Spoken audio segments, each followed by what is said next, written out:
ಈ ದೇಶದ ರಕ್ತ, ಈ ದೇಶದ ಜೀವ, ಈ ದೇಶದ ಬದುಕ ಅನ್ನೋ ಮಾತಾಡ್ತಾ ಇದ್ದಾರೆ.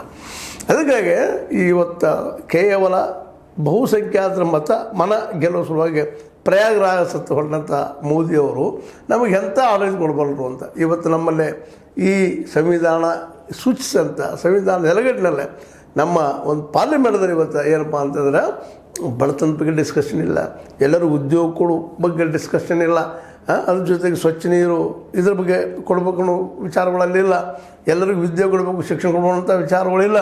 ಕೇವಲ ಕಾರ್ಪೊರೇಟ್ಗಳಿಗೆ ದುಡ್ಡು ಹಂಚೋದು, ರಿಟರ್ನ್ ಅಪ್ ಮಾಡೋದು, ಆ ನಂತರ ಆ ದುಡ್ಡಿನಿಂದ ಇಲೆಕ್ಷನ್ ಮಾಡುವಂಥದ್ದು ನಾವು ಮಾತ್ರ ನೋಡ್ತಾ ಇದ್ವಿ ಅಂತೇಳಿ ಅಲ್ಲಲ್ಲಿ ವ್ಯಕ್ತಪಡಿಸ್ತಾ ಹೋಗ್ತಾ ಇದ್ದಾರೆ ಪ್ರಿಯಾಂಕರ್ ಅವರು. ಇವರ ಈ ಒಂದು ಭಾಷಣದ್ದಕ್ಕೂ ಅದೇ ಪಾಂಡಿತ್ಯಪೂರ್ಣ ಭಾಷಣ ಅಂತೂ ಅಲ್ಲ, ಆದರೆ ತಾವು ಕಂಡುಕೊಂಡ ಸತ್ಯಗಳನ್ನು ಸರಳವಾಗಿ ಪಾರ್ಲಿಮೆಂಟ್ನಲ್ಲಿ ಎದುರಾಳಿಗೆ ತಿಳಿಸೋ ಜೊತೆಗೆ ಒಂದು ಸರಳ ಸತ್ಯಗಳನ್ನು ತಿಳಿಸಿ ಇವತ್ತು ಇರಬೇಕಂತ ಮೋದಿಯವರು ಎಲ್ಲಿದ್ದಾರಪ್ಪ ಅವರು ಅಂತ.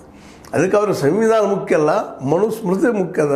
ಅವ್ರಿಗೆ RSSದ ರೂಲ್ ಬುಕ್ಗಳು ಮುಖ್ಯದ ವಿನಃ ನಮ್ಮ ಸಂವಿಧಾನದ ಇಲ್ಲಿಯ ಮಾತುಗಳು, ಇಲ್ಲಿಯ ಆರ್ಟಿಕಲ್ಗಳು, ಇಲ್ಲಿಯ ರೂಲ್ಸ್ ಆ್ಯಂಡ್ ರೆಗ್ಯುಲೇಷನ್ಸ್ ಮುಖ್ಯ ಅಲ್ಲ ಅನ್ನೋದನ್ನು ಮತ್ತು ಹೇಳೋ ಪ್ರಯತ್ನ ಮಾಡಿದ್ದಾರೆ.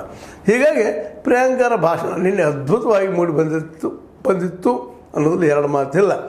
ಮತ್ತು ಅದು ಒಂದು ರೀತಿಯಿಂದ FIR ಅನ್ನೋದು, ಅದು FIR ಅಂದರೆ ತನಿಖೆಗೆ ಒಳಪಡಿಸ್ರಿ ಅಂದಂಗೆ ಅಷ್ಟ.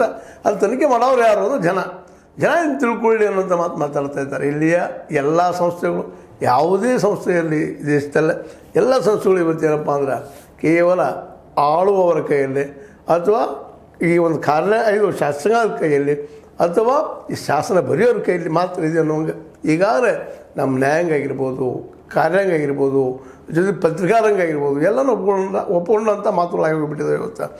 ಅದನ್ನು ನೆನಪಿಸ್ಕೊಳ್ತಾ ಇದ್ದಾರೆ ಅವರು. ಫಾರ್ ಸಪೋಸ್ ಆಗಿತ್ತಪ್ಪ ಅಂತಂದ್ರೆ ಇವತ್ತು ಈ ದೇಶದ ಸಂವಿಧಾನ ನಿಶ್ಚಿತವಾಗಿ ಬದಲಾಗಿ ಹೋಗ್ತಿತ್ತು, ನಾವೇನೂ ಮಾಡಲಿಕ್ಕೆ ಸಾಧ್ಯ ಇರ್ತಿರಲಿಲ್ಲ, ಸಮಾನತೆ ಅನ್ನೋದು ಕನಸಾಗಿ ಹೋಗ್ತಾ ಇತ್ತು ಅನ್ನೋ ಮಾತನ್ನು ಸ್ಪಷ್ಟವಾಗಿ ಒಂದು ರೀತಿ ಏನಪ್ಪ ಅಂದ್ರೆ ಸತ್ಯದ ನೆರಳಲ್ಲಿ ಹೇಳುವಂಥ ವಿಷಯ ಇದಾಗಿತ್ತು ಅಂತ. ಇವತ್ತು ನಾವು ಅದನ್ನು ಒಪ್ಕೊಳ್ಳೇಬೇಕಾದ ಸತ್ಯ ಆಗ್ಯದ. ಯಾಕಂದರೆ 400 ದಾಟಿದ್ರೆ ಸಂವಿಧಾನ ಬದ್ಧ ಮಾಡುವಂಥ ಎಲ್ಲ ಶಕ್ತಿನೂ ಮೋದಿಯವ್ರಿಗೆ ಬರ್ತಾಯಿತ್ತು. ಮತ್ತು ಇವತ್ತೊಂದು ಸ್ವಲ್ಪ ಏನಾದರೂ RSS ಕಂಟ್ರೋಲ್ ಆಗಿರ್ಬೋದು, ಜೊತೆಗೆ ವಿರೋಧ ಪಕ್ಷ ಕಂಟ್ರೋಲ್ ಆಗಿರ್ಬೋದು, ಏನಾದರೂ ಇದ್ದಿದ್ರೆ ಮತ್ತು NDAಯಲ್ಲಿಯೇ ಅವ್ರ ಮಿತ್ರ ಪಕ್ಷಗಳ ಒಂದು ಪ್ರಭಾವ ಆಗಿರ್ಬೋದು,